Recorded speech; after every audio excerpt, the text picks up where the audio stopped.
The President, please be seated.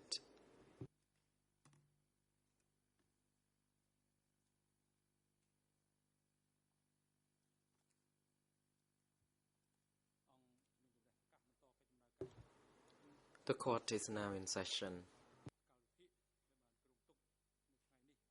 According to our schedule today, the Chamber is hearing the testimonies of TCCP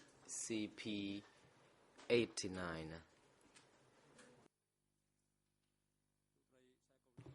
Mrs. Saikolvati is now instructed to report on the attendance of these parties to the proceedings today. Saikolvati. Good morning, Mr. President. All parties are present except Mr. Ingsari, who is absent due to his health concern. However, according to document E237, the accused has already waived his right to the testimonies of TCCP 89, whose testimony is going to be heard today by the Chamber. The civil party is available and is awaiting call from the Chamber, and there is no reserved witness for today's session. The President, thank you. The Chamber wishes to inform the parties to the proceeding that the Chamber is seized of the request by Mr. Ingsari, document E237, in which Mr. Ingsari has waived his right to the testimonies of 6 civil parties, including TCCP 89. According to the medical report by the treating doctors at the Khmer Soviet Friendship Hospital, dated on the 1st of November 2012, Mr. Ingsari is still being admitted to the hospital at the general disease section, and that he has waived his right to certain civil parties and witnesses due to his health concerns. He is physically and mentally fit, although he is still being admitted at the hospital. So the Chamber continues hearing the testimony of the certain witnesses and civil parties, including the TCCP 89, in the absence of the accused person. According to the internal rule of the ECCC, the Chamber can proceed with the current proceedings, although in the absence of the accused person, as long as the accused person is consent to such a proceedings. Court officer is now instructed to call in the civil party.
The President, court officer, could you lift the console higher above so that we can see whether the red light is on or not?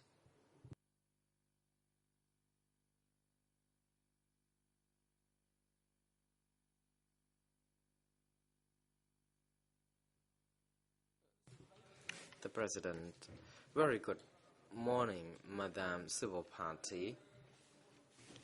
What's your name, please? Response, I am Mom Som Eun. Question, Mrs. Mom Som Eun, when were you born? Response, I was born on the 17th of November 1927. However, after the Khmer Rouge, I cheated. I told people that I was born in 1930 so that I could be recruited. And indeed, I had to do this to make sure that I was offered the job to feed my children. Question, where were you born? Response, I was born in Phnom Penh.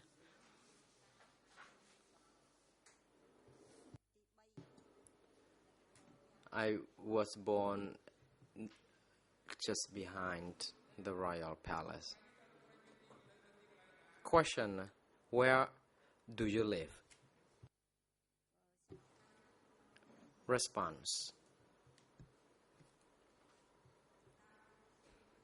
after the Khmer Rouge, I came back to my house only to be stopped by the Vietnamese troops, and I had to stay at a house at the Ministry of Education, the house that I later on sold and bought another house near Tapon Road, the current residence. Question, who do you live with these days? Response, I live with my son, who is an engineer working at the Ministry of Education. His name is Ok Onnarat. Question, what do you do for a living? Response, I am a pensioner.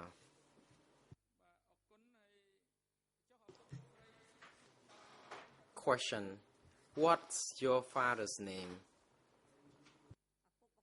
Response, my father's is Suh Mom.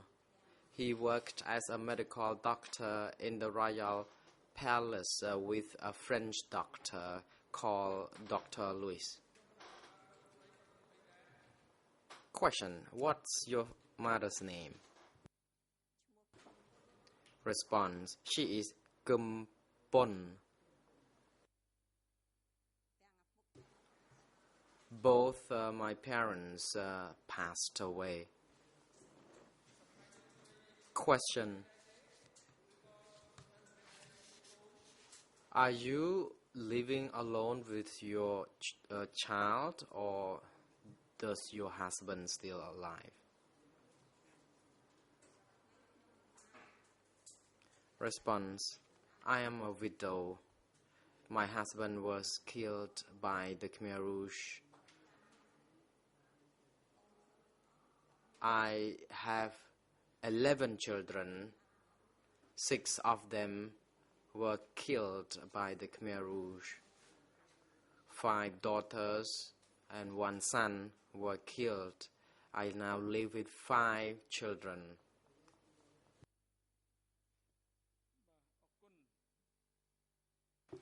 The President, thank you. The Chamber wishes to inform the lead co-lawyers for the civil party that, according to Internal Rule 91 bis of the ECCC internal rules, the Chamber would like to hand over the floor to the lead co-lawyers for the civil party to put questions to the civil party first before the other parties. Please be also reminded that the civil party lawyers and the prosecutors have the half day for putting the questions to the civil party. Madam Mom Som Eun, the Chamber wishes to also inform you that as a civil party, you can express the statement of suffering and injuries and harms that have been resulted by the crimes relevant to this case and the crimes that have been allegedly stated or listed in the closing order, and you are allowed to also express such a statement of suffering today during the time of your testimony. I would like to now hand over to the civil party lawyers. Counsel Pek Ong. Thank you, Mr. President, and Your Honors. I would like to assign Mr. Hong Kum Soon and Ms. Benyé to put questions to the civil party. The President, you may proceed.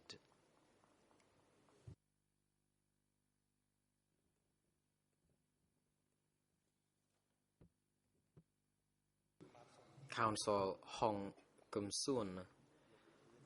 I thank you very much indeed, Mr. President and Your Honors, and very good morning to the bench and good morning to people around this courtroom, and a very good morning to Madam Mom Som Eun. Before I proceed, I may have a small request to the chamber. Mrs. Mom Som Eun is an elderly woman. My request is that I would like the chamber to allow her to respond to all questions that are relevant to the whole case file rather than the confined portion of the case, because she is of senior age and we are afraid that she may not be able to come back to give further testimony on this. The President, please be noted that we are currently hearing the testimonies relevant to the case file of case 002/01. Indeed, the Chamber already stated clearly that civil party can express her statement of suffering for the entire case file, but the questions should be confined to that segment of the trial only. Counsel Hong Kum Soon. Thank you, Mr. President. I may address civil party before us as auntie. Indeed, she is older than my mother. Just now, the President already put a question concerning your address, the place where you lived, and the current address. My question to you is, where did you live before you were evacuated? Response. Before I was evacuated from my home in Phnom Penh, I lived in Phnom Penh to the south of the Independence Monument with my 11 children, my husband, and my father and mother-in-law. Question.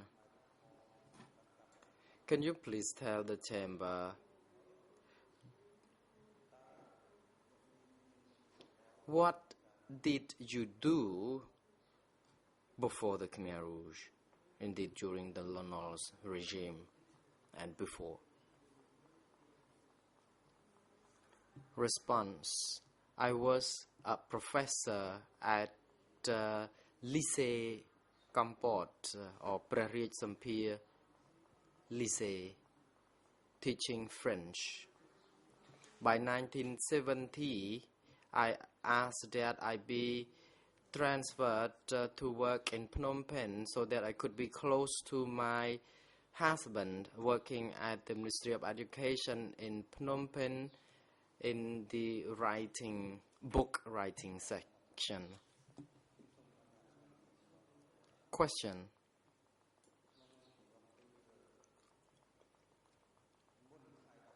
Before the 17th of April 1975, did you remain in the same house that you told the chamber just now?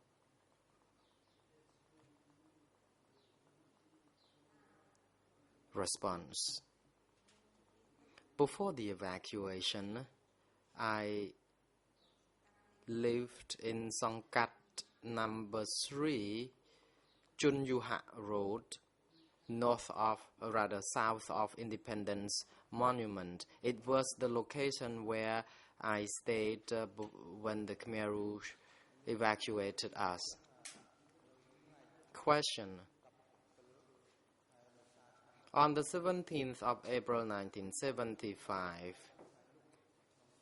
what happened to you or to other people in your neighborhood? Response. In the morning, I heard the tanks moving into the city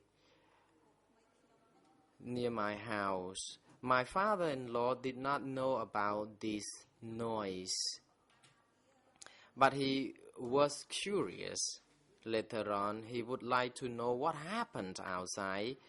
So he opened the door and only to be arrested by the Khmer Rouge soldiers. And we did not know where he could have been taken to.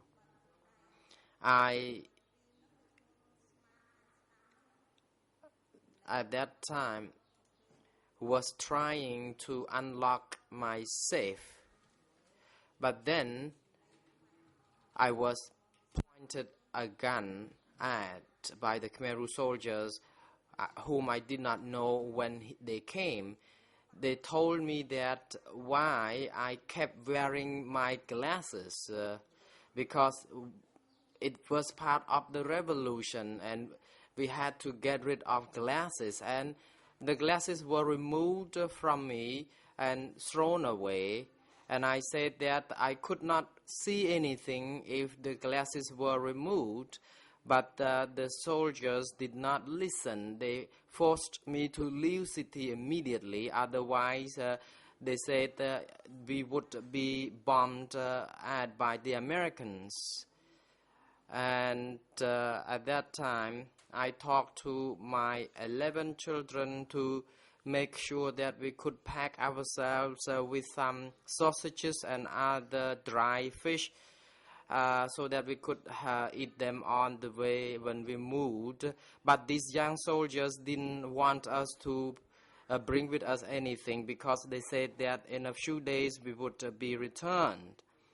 So we later on brought only thing that we could bring with us, and then we took our Volkswagen vehicle and we were guided and directed to a different direction. My husband was driving that car, and we brought with us a 5-year-old boy along with some rice, and then we were separated. At about 9 a.m., we had to leave the house. But just as I indicated, my father-in-law who left the home, and we had to be looking for him, but all to no avail.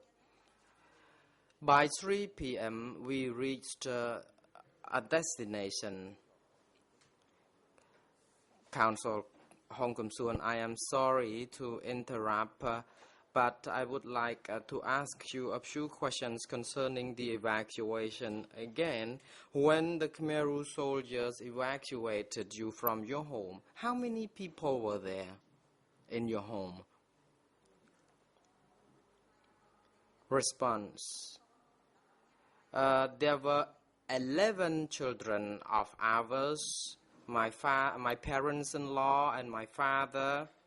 So these people were all together, including me. Question. You said that you heard the noise of a moving tank in 1975 on the 17th of April. Was that on the occasion when the Khmer Rouge captured Phnom Penh?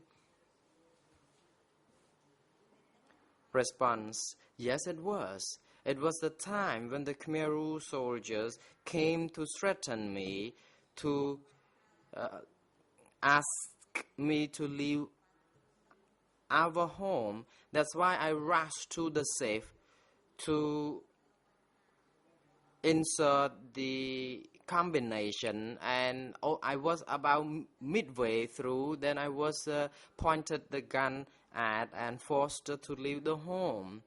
And my husband had to go with my youngest daughter with some luggage, where he had to be led to another direction from ours. Question.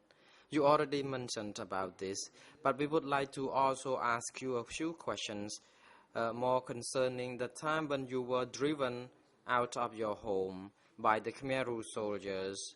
How were you treated when you were being evacuated? Response. The Khmer Rouge soldiers were not ethical. They were using some harsh words. They really compelled us to leave home at our earliest convenience. So we had to move, and the roads were crowded with people.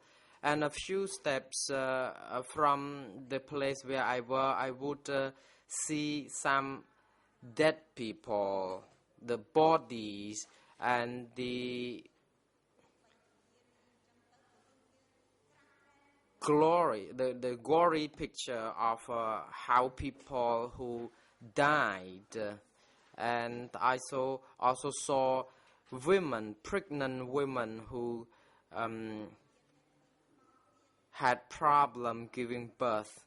And also I saw a lot of corpses, and we were very terrified. I kept telling my children to be very careful and mindful of what they did. And also I saw people who passed out because of exhaustion and dehydration. And also we saw everything, and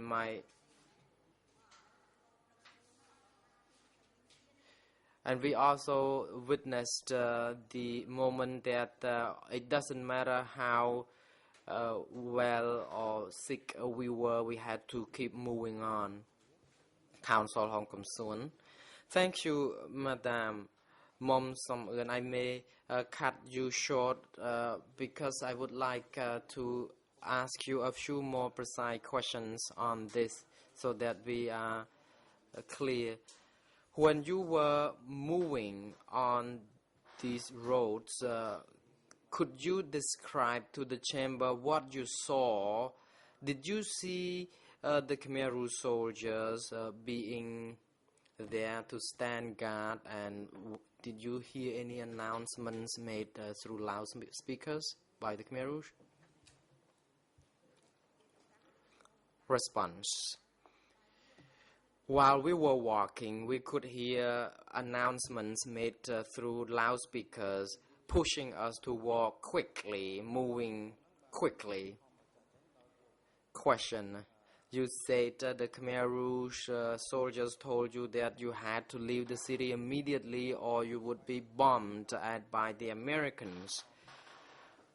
According to your best recollection, did you recall having seen any of the aircrafts being hovering over Phnom Penh city at that time?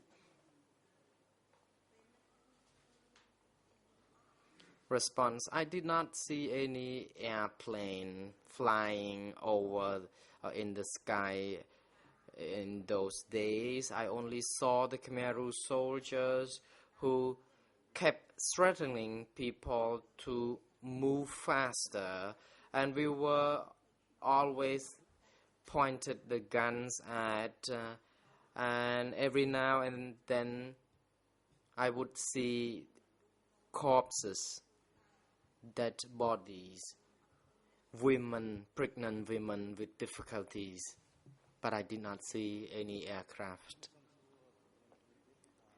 Question. When the Khmer Rouge forced you to leave the city, did you ask them to allow you to bring with you some medicine or food?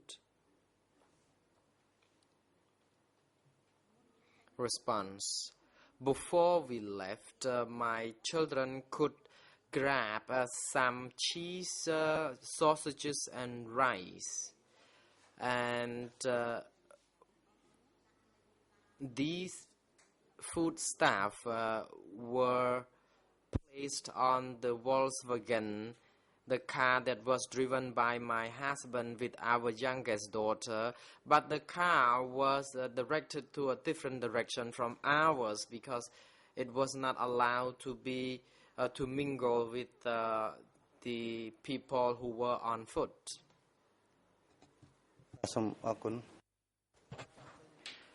Question. Thank you. With regard to the forced evacuation, were you allowed to go to any particular direction you wished to?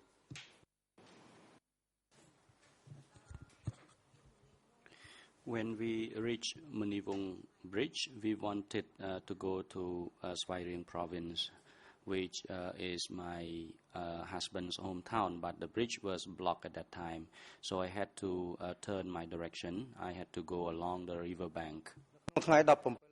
Question. On the 17th of April 1975, where did your family reach? I mean, when you left your home within the day, how far did you travel?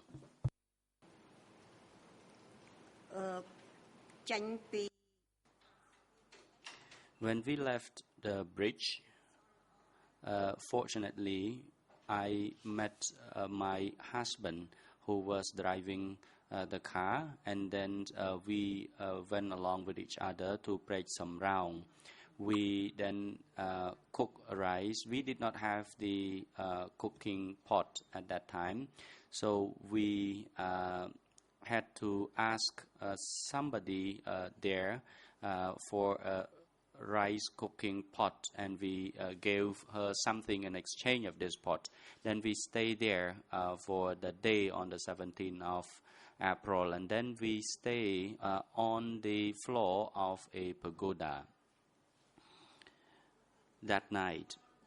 And on that night we slept on the floor without any sleeping mat or anything, or any pillows or so. But then at night I could also smell the smoke, and we thought that this smoke would have come from the Khmer Rouge soldiers, so we dare not talk to each other about anything at all, and we had to stay awake the whole night to look after and take care of our kids because they were so terrified at that night. And in the early morning, they announced through the loudspeaker that we had to continue our journey. Question. So I would like to expand a bit on your stay at Samraung Pagoda. Was there only your family staying there, or there were many other people over there? Response. There were many other people. We had to stay there along with other people who were evacuated from Phnom Penh. So there were huge crowds of people staying there. But the announcements from the loudspeaker were so loud that we could not communicate with each other easily. Question. What was the reason for you not to speak to each other, not even your husband? Was there any pressure imposed by anyone?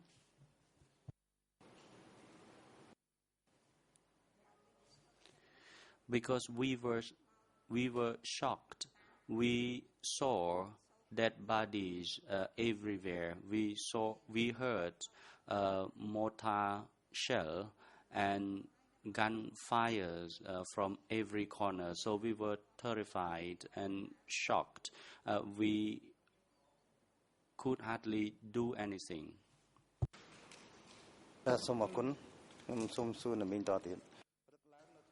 Thank you. Question. So the next morning on the 18th of April 1975, meaning that after you got up after the 17th of April when you stay in Samraung Pagoda, did you know where you were supposed to go the next day, or you had to comply with the order to be instructed by the Khmer Rouge soldiers?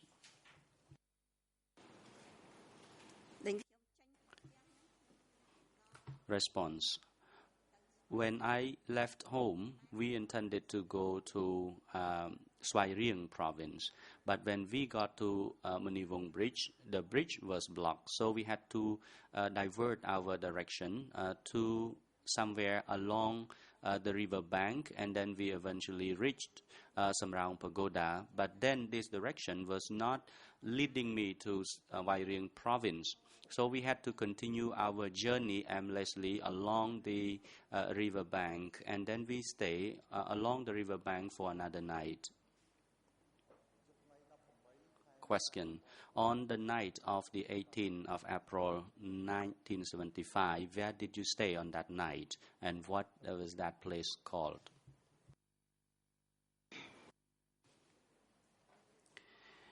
If I remember correctly, it was Svay Lum. I stayed there overnight. We cook and we try to grab wild vegetable and we cook it with the dry fish. We had it from our home and we ate together with my husband and my kids. But we did everything in the rush. We also ate in the rush as well. And it was somewhere along the river bank after we left from Munivong Bridge.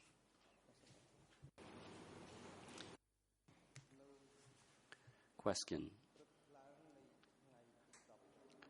Then the next morning on the 19th of April 1975, along the river bank which you travel on foot all along for the past few days, were you given any food or fruits, for example, or anything to eat at all?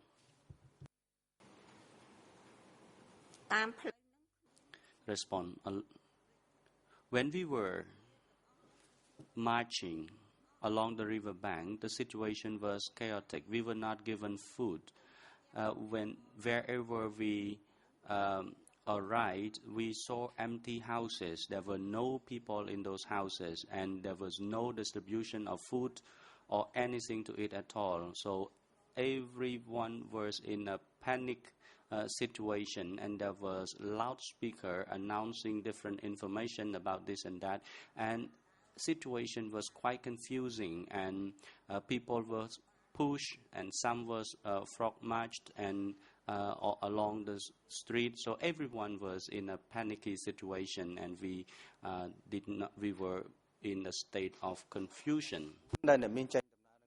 On question, on the morning of the 19th of April when you were traveling, did you see the Khmer Rouge soldiers accompanying you along the ways, or you did not see them anymore?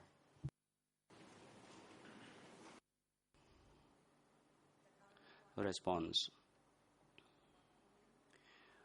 We once got to one pagoda, which I cannot recall the name of that pagoda. Then they confiscated the car from my husband. And one of the Khmer Rouge soldier told my family that he could drive the car. And then he took the car key from my husband, and then he started driving, but then he could not drive the car properly. Eventually, he got into accident, and my car was broken. Then we continue walking, and then one of my kids got sin-core, and we had to stay behind for about half an hour or so to massage her to regain conscious. And then we had to stay behind for some time until my daughter regained consciousness.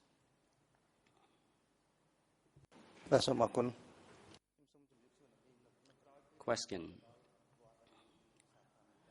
Then you said you reached one pagoda which you cannot recall. I would like to know whether or not when you were traveling, you were summoned by the Khmer Rouge soldier or official for an interview or interrogation or so along the way.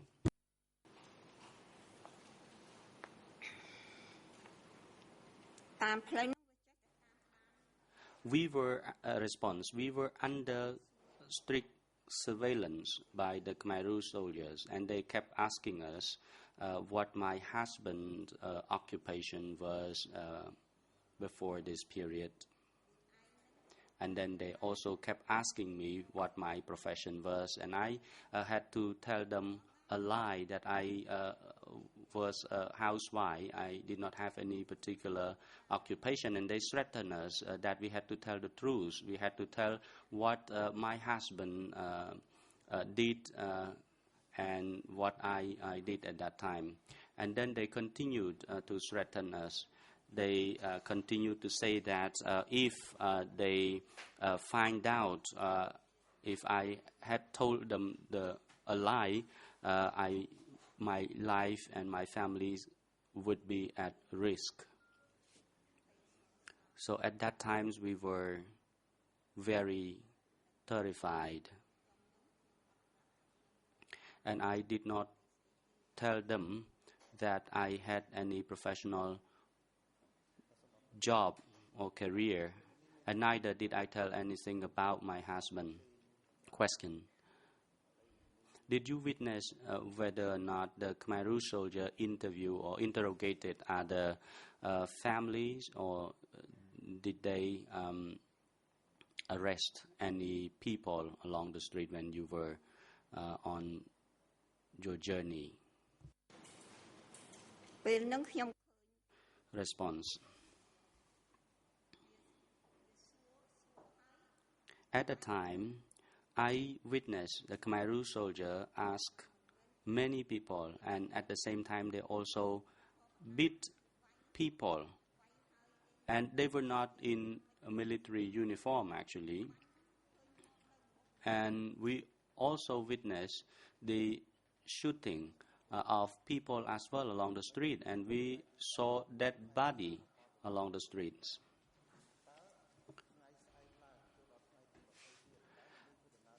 So on the 20th of April 1975, where did you arrive? Response: we had to go on along the river bank. We had to go further and further until we reached Samraung commune. We stayed there in Samraung.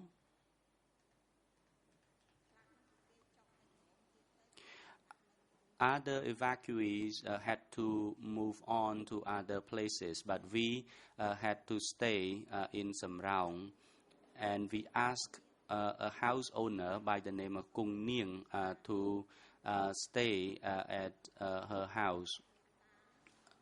They felt very sorry for us because we were a big family with many kids, and they felt sympathetic for our family, so they kindly accommodated us, and they also prepared some food for us that they left. And Kung Nieng, the house owner, was very kind. She offered us food, and in addition, she also gave us some rice as well as a reserve food for us. But she had to do that without letting the Khmer Rouge soldier know that. Question: in your family, including your husband and your kids, did you only stay there in Kung Nieng's house for a night, or you stay there for a certain period of time?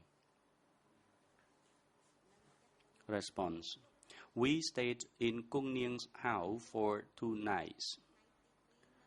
But on the second day, we saw boats carrying crowd of people on those boats. But then the next day, we only saw the clothes carrying back by the boats. We did not see people anymore. We only saw the belongings of those people. Then we assumed that those people must have been killed, because the day before we saw the boat carrying many people, but then the next day we only saw the boat with clothes and belonging of people. And we received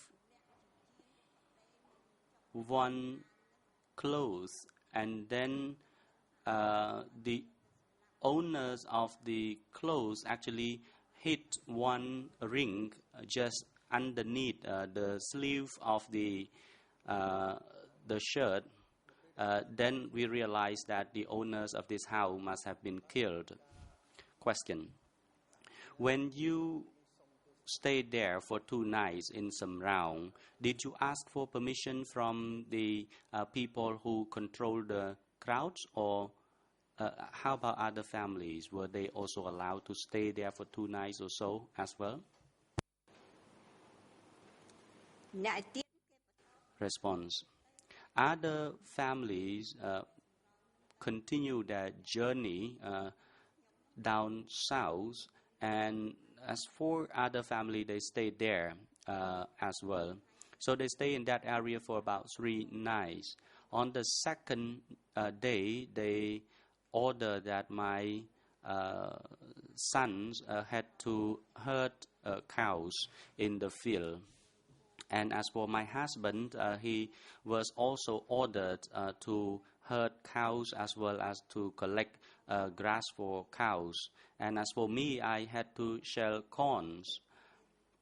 And as for my second son, Putnara, who never herded animals before, so he had to walk in front of the bulls and cows, and then the cows went wild, and the cow stepped on him, so his jaw was broken, and he fell down on the ground unconscious. And one of the Khmer Rouge soldier blamed me very harshly that I was from a feudalist family. I never instructed my son to do anything, I only spoiled my son. That's why the son could not even hurt the animals. That's why the cows stepped on him and he got injured. That served me well. That's what they said. And I felt very sorry for my son and my kids. Question. Before you were forced to leave your house in Phnom Penh, and you told the court that the Khmer Rouge soldier told you that you would have to leave for about 3 days. So following the 20th of April, it was beyond the 3 days they instructed you when you were about to leave Phnom Penh. Did you receive any instruction to return back home after 3 days departure from Phnom Penh? Response. No, we did not receive any information about our return. Our fate was very uncertain now because the person who instructed us in the first place was not there anymore. I only saw different people along the street. So some people, particularly base people, say that they serve the city people very well. They had to endure the difficulty. That's what they said. So they asked our kids to go to the field to work. Question. I would like to know the distance you had traveled, the place where you described as Samraung. How far was it from Phnom Penh?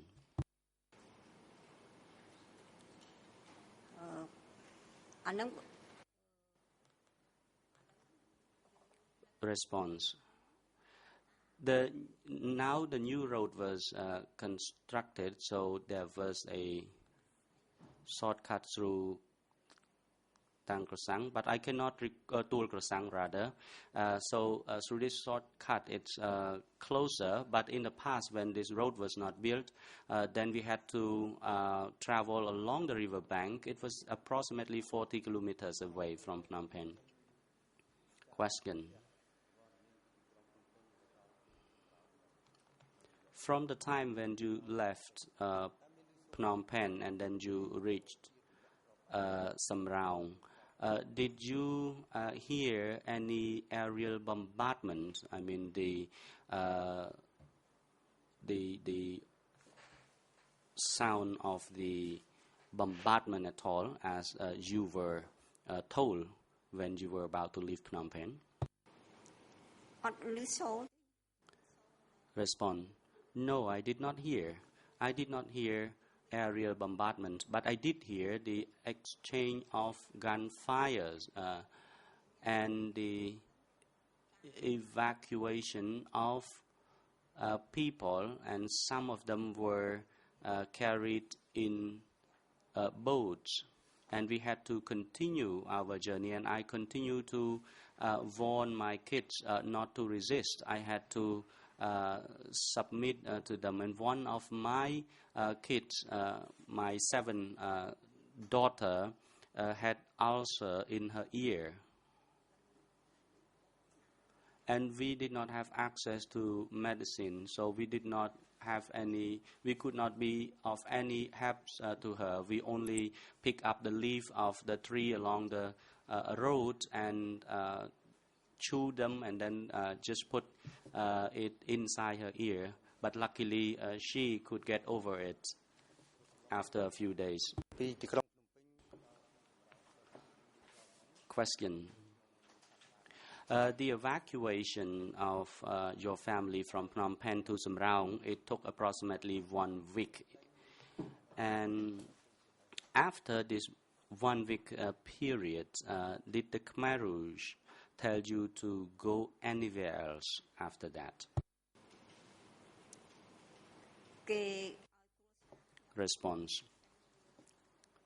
They ordered that my family returned upward to Prey Koi.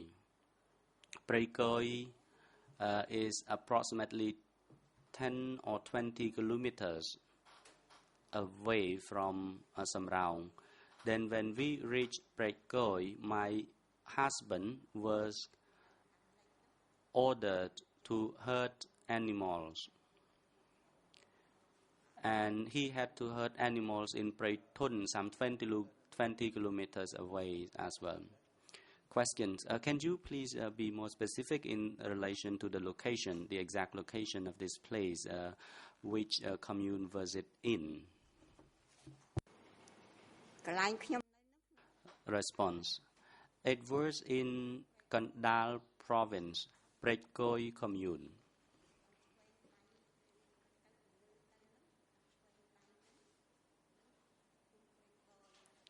It was close to Pretkoi commune hall and in Sang district. And the location where we stay was close to school as well over there, and down south there was one pagoda by the one mountain by the name of Thun Mun, and my husband was asked to hurt animals over there. Question. When did the Khmer Rouge start to separate your family members? I mean, how many days from the first date of evacuation when your family was separated?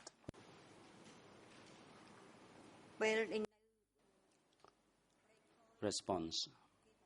When we were staying in Pretkoi, they separated my kids from me. All of my kids were separated, and one of my children suffer from asthma, and whenever he went to the field, he had difficulty breathing, so he had to stay with me. And they asked my kids to build the dam and dike at Tul Krosang. So those grown-up children were asked to build the roads or dams, and others stayed in the children unit attached to Bang Chup Pagoda. From Phnom Penh along the road, it was on the right hand side, and it was approximately 20 kilometers away from the house where we stay in Pretkoi.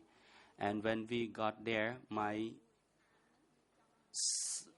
children had to stay with the children of the base people. And then the base people children did not know how to write, so he asked my son to write letters to their family members, and he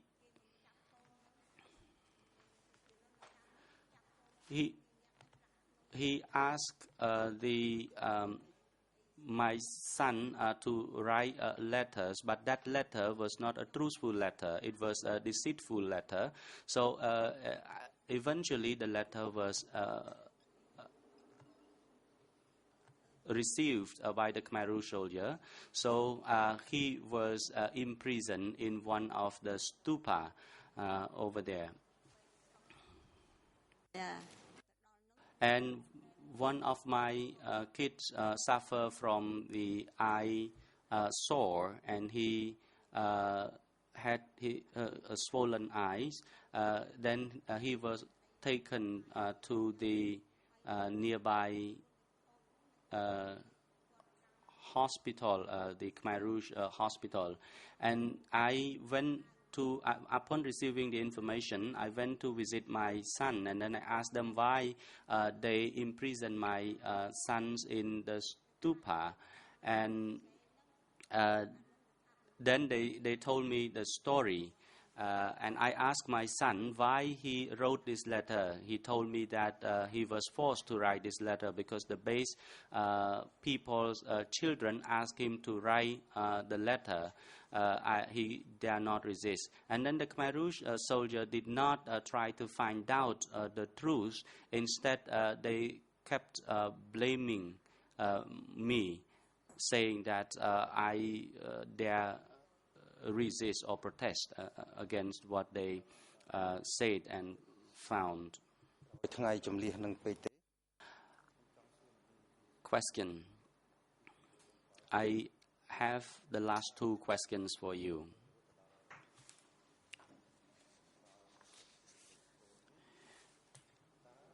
When you were traveling from Phnom Penh to Prekoi or Samraung, you told the court that the Khmer Rouge arrested your kids. Did that even happen soon after the evacuation, or it was later after the evacuation? A response.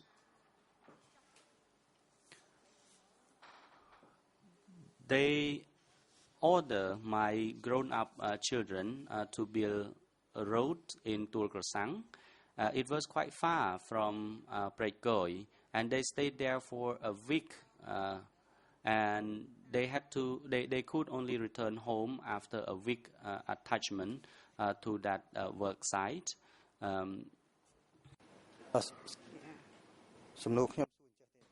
Question. Well, I was asking you like this. You told the president already that during the Khmer Rouge, 6 of your children were arrested and executed, and your husband was also arrested. Were they arrested immediately after the evacuation, or was this happening at a later date, please?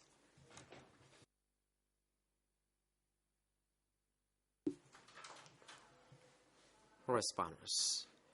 It happened not immediately after the evacuation. It was about a year or a year and a half after 1975. It was in 1977 when a vehicle was seen coming to pick my husband and children. And we also saw the 3 Khmer Rouge soldiers on a Range Rover vehicle without license plate, and my husband was loaded onto the vehicle, and I was told by the commune chief to come back home and let my husband go, because the commune chief ensured that my husband would be working at a new place, and then I would also be reunited when he settled down. Question. I thank you for this detailed information. However, I have a few last questions to put to you. When did you know your children and husband were executed? Response. Later on, I was taken to Ksach Chunlia Island prison. It was a prison without wall. Question. I may rephrase my question. When exactly did you learn that your children and husband were executed by the Khmer Rouge?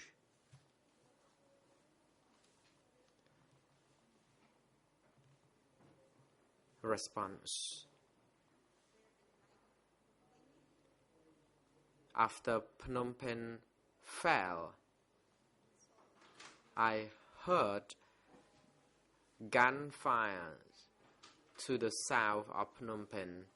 My children had to go and look for their mother at Ksach Chunlia location. One of my children lived in Saang and other location, and they all came and see me.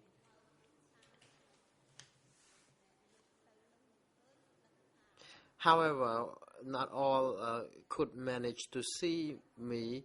Only some, like 5 children, could return home. The rest were missing.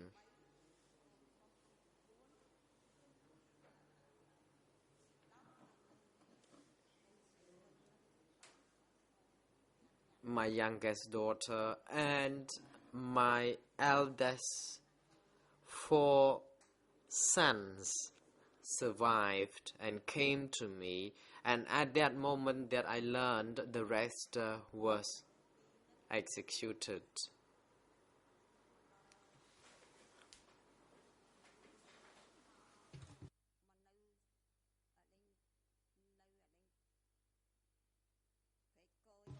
When we came to Prek Koi, after Phnom Penh was captured by the Khmer Rouge, we were given assistance by a family who placed us on an ox cart and helped us go to Tak Khmau.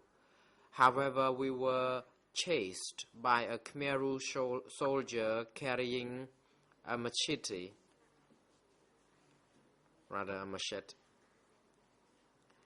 and I was assured by the family who offered us a ride that they would be there to protect us. So that man with the machete was scared and ran away.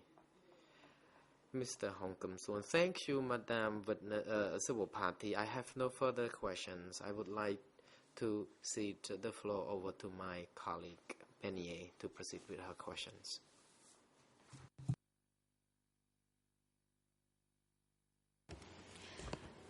Thank you. Good morning, Mr. President. Good morning, Your Honors. Good morning to everyone in and outside of the courtroom. Good morning, Madam Mom. I will ask you a few additional questions to what you have already told my colleague, Mr. Hong Kim Soon.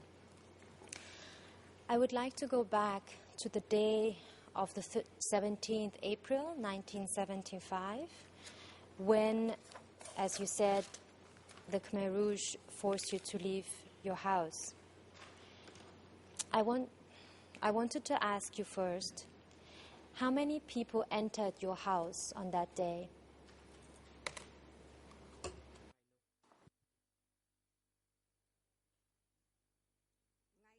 Response. There was only one Khmer Rouge soldier armed with a 79 kind of weapon, and he took off my glasses and have them thrown away.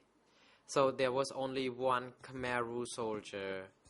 And again, my father-in-law, who heard the noise of the moving tank, was curious, and he opened the door and left the house only to be arrested by the Khmer Rouge soldiers. Thank you. And how did you recognize that it was a Khmer Rouge soldier?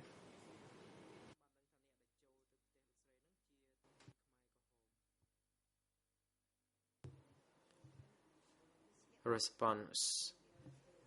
The man was wearing black clothes and a checked scarf was seen wearing on his head with the weapon, and he asked me, he threatened me to throw away the glasses and warned me not to wear the glasses anymore because it was part of the revolution and that people were not allowed to wear glasses. And I found it so difficult to go without glasses because I had problems seeing things without the glasses. Thank you. Can you tell us at around what time the Khmer Rouge soldier entered your house?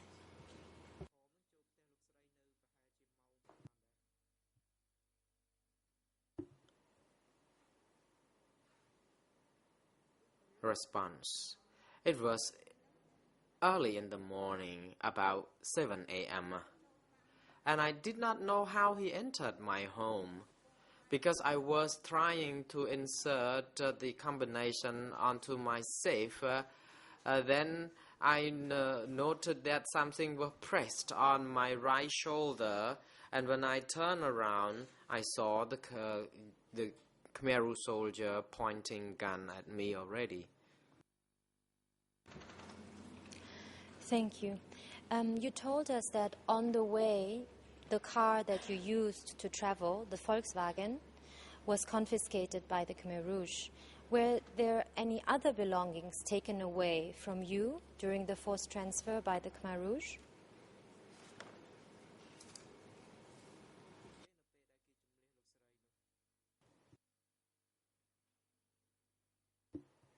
Response.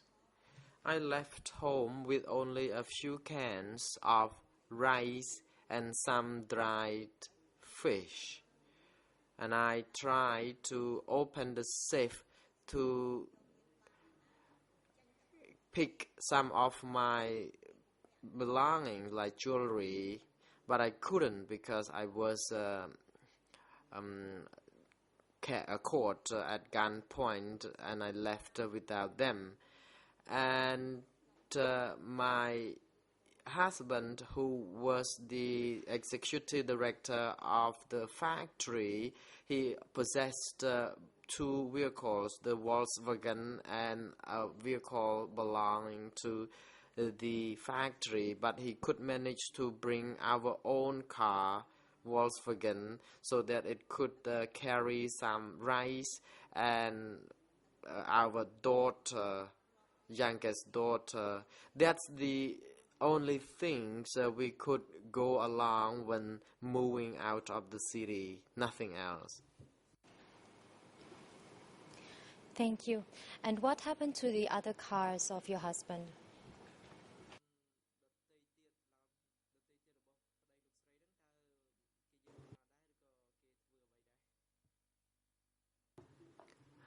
Response.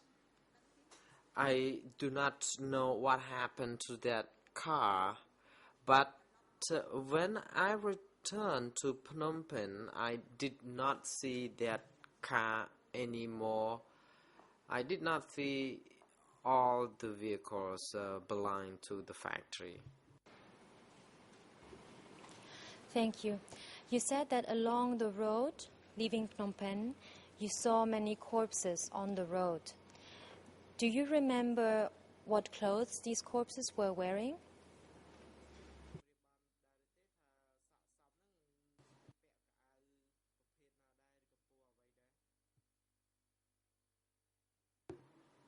Response. These corpses were mixed, were civilian corpses and also former London soldiers' corpses. Some of them were seen wearing military uniforms and also civilian clothes. And can you tell us where exactly you saw these corpses?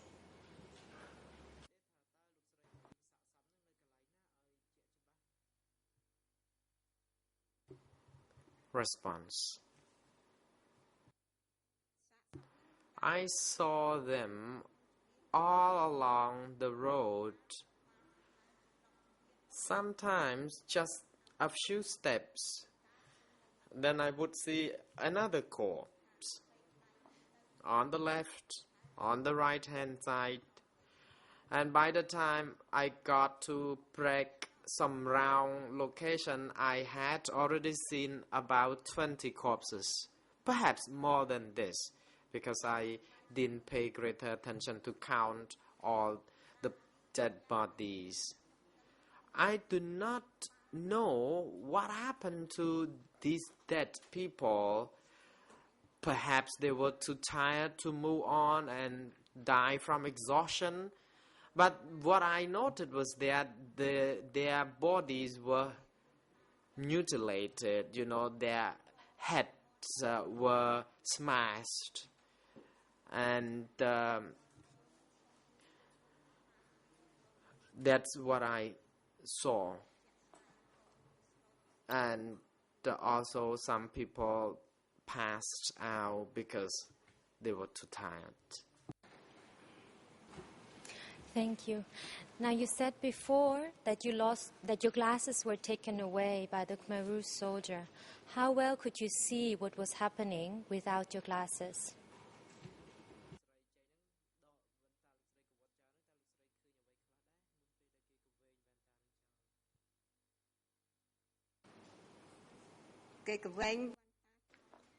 Response.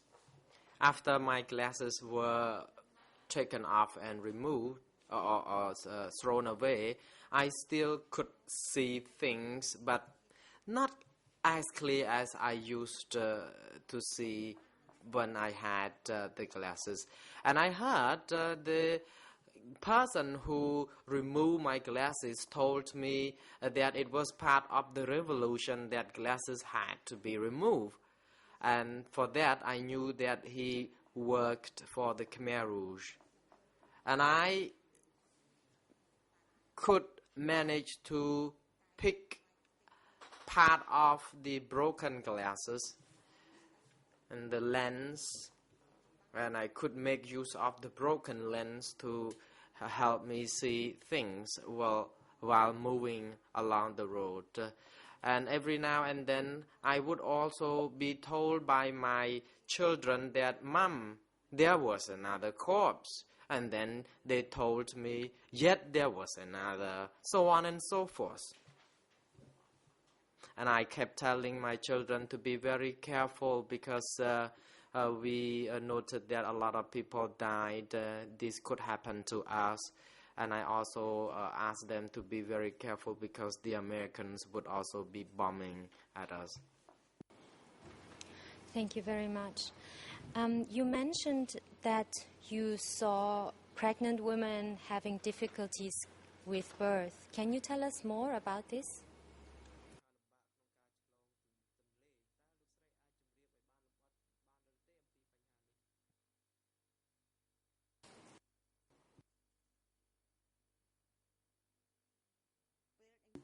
Response. After leaving our home on the riverbank, I saw a woman who did not actually giving birth to a child, but she had a miscarriage because she was pregnant and she had problem walking, but after all she could not take it anymore, and the baby was miscarried, and nobody could give her any kind of help because everyone had to move on, so we did not know what happened to the woman. Thank you. And did you see other sick people on the road?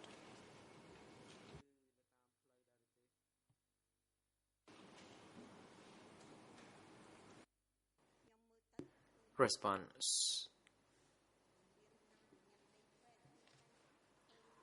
I believe that I saw at least 2 hospital patients because they were walking with the IV fluid still attached to them, and I believe that these people could have been taken from the hospital when they were sick. Thank you.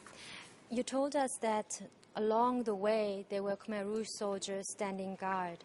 How did they treat the civilians, and what did they say to the civilians?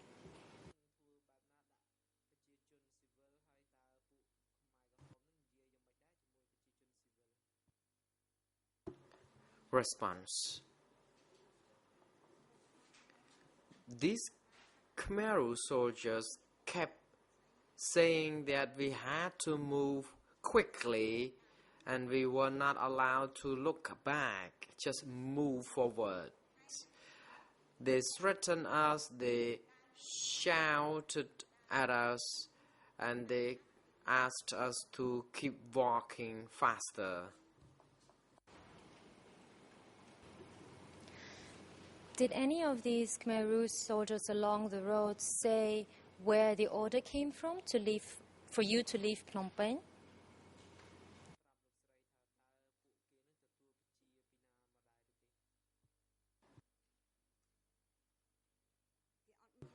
Response: No, didn't say anything about the orders being received from whom.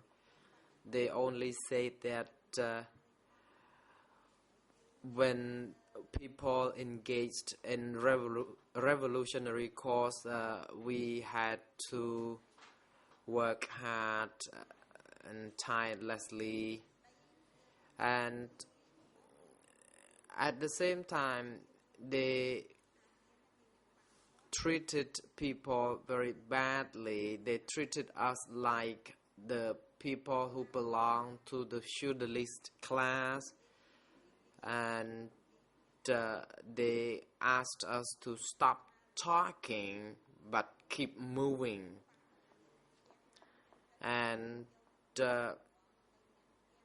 when we reached any particular house, then the soldiers would be pointing the guns at the people in the house to come down and join the march, join the crowds, or they would be shot.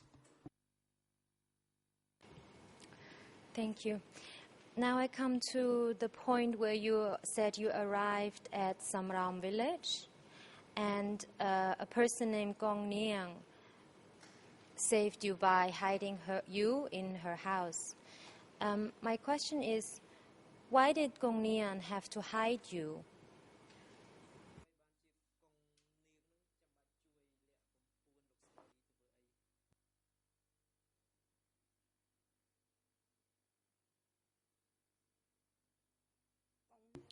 Response: Gong Niang was a very kind and nice person. He was loved by the whole villagers. He was a senior person in the village and much loved by everyone. The Khmer Rouge themselves also liked him. He said to the Khmer Rouge soldier that, please allow this family, my family, to stay overnight or temporarily at the home. And this person vouched for our family. He was in his late 70s, as I believe, because his name is Niang, but because he's old, people call him Gong Niang. Thank you. And you said that in that time you were asked questions by the Khmer Rouge, interrogations. Where did that happen? Where were you asked by the Khmer Rouge about your former profession?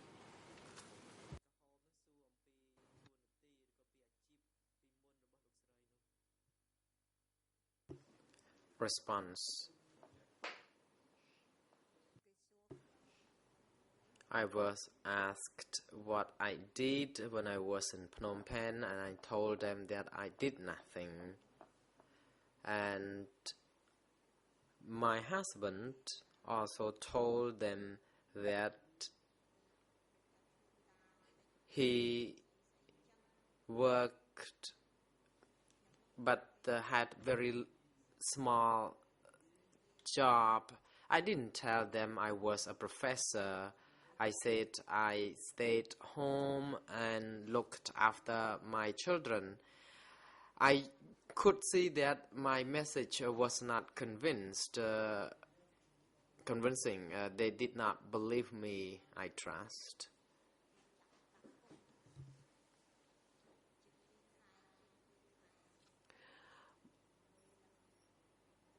My husband and another colleague named Buntha were detained by the Lonol soldiers for 2 months in the Lonol time. But we hid this background or identity. Thank you. Can you clarify when you were asked these questions? At what time?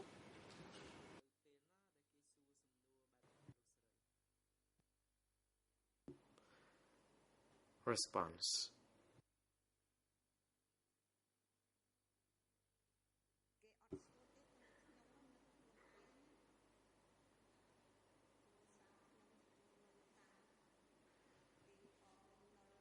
They did not ask me this question. I mean, the question about the suffer our family had during the Lolnol's time.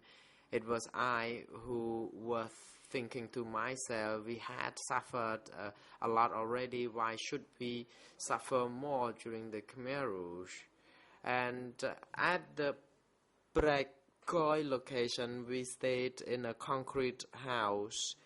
And on one afternoon, a person came to ask us whether we slept well, we found it comfortable to live in the house. I was very happy because I thought that there was still a kind and nice person to ask us about our well-being. But later on we learned that the house was very haunted. That's why the person came to ask how we managed to stay in the house. I just told him frankly that we had no problem spending overnight at the house. There was no problem and we were not haunted. And my seventh daughter, who climbed a fruit tree to pick some fruit, and she was amazed by many villagers because everyone thought that she could have dropped or fallen from the tree because it's really superstitious. Anyone who stayed in the home and picked up fruit on that tree would be killed by falling off the tree. But my seventh daughter could manage to pick some fruit tree without falling off, so she was amazed.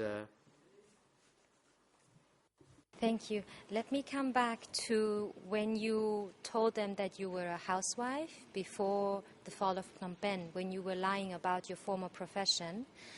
My question is, why did you not tell the truth about your former profession?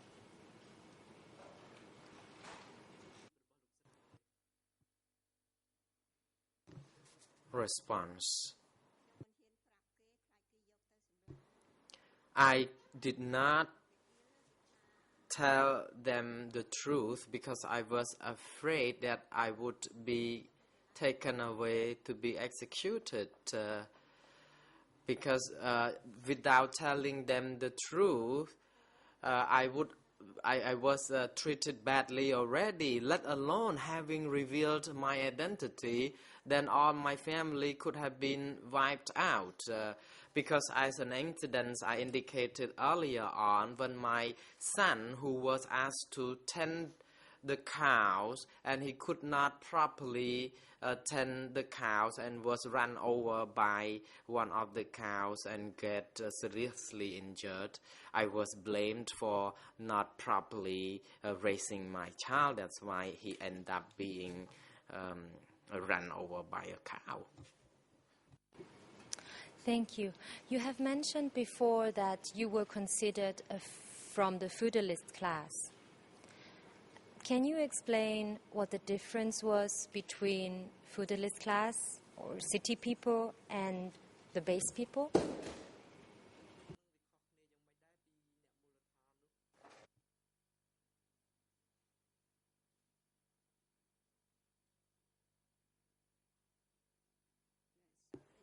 Response.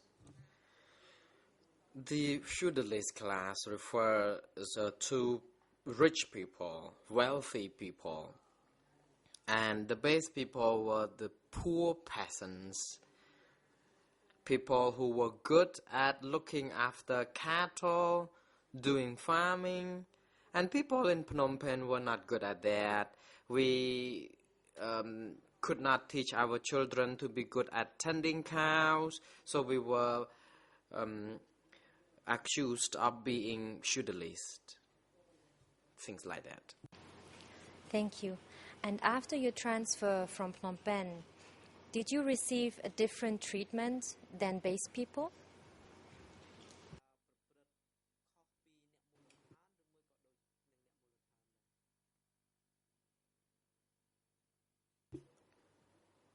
Response. There were bad people and good people when we refer to the base people. Some bad base people accused new people like us as those who were opportunists or those who came to steal away their food. And I told them that no, that was wrong. We did not come to steal your food. We were forced out of our home. We had to move or to leave behind our belongings and luxury, things like that.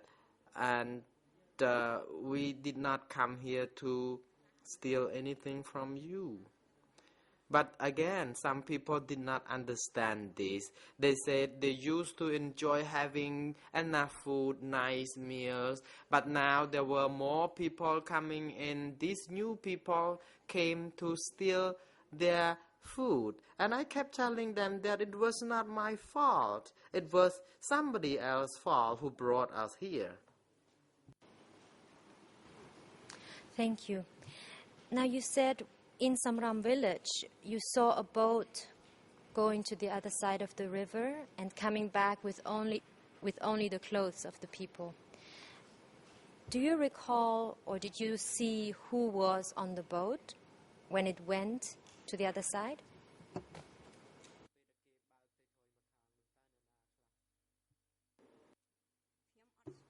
Response. I don't know them. I think it was not only on one occasion that I saw boats taking away people and bringing only their belongings back. That happened time and again. People would be taken away and only clothes or belongings that belong to those people would be brought back. And whenever we saw people being loaded on a boat to the other side of the riverbank, then everyone was very sympathetic. We felt that it would be the last day for any of them on board. They would end up being executed. And some people also walked, not necessarily be loaded on the boat, but that's what happened. The President, thank you, Council, and Madam Civil Party. It is now appropriate moment for the adjournment. The Chamber will adjourn for 20 minutes. Court officer is now instructed to assist the Civil Party during the adjournment, and the next session will be resumed by 10 to 11.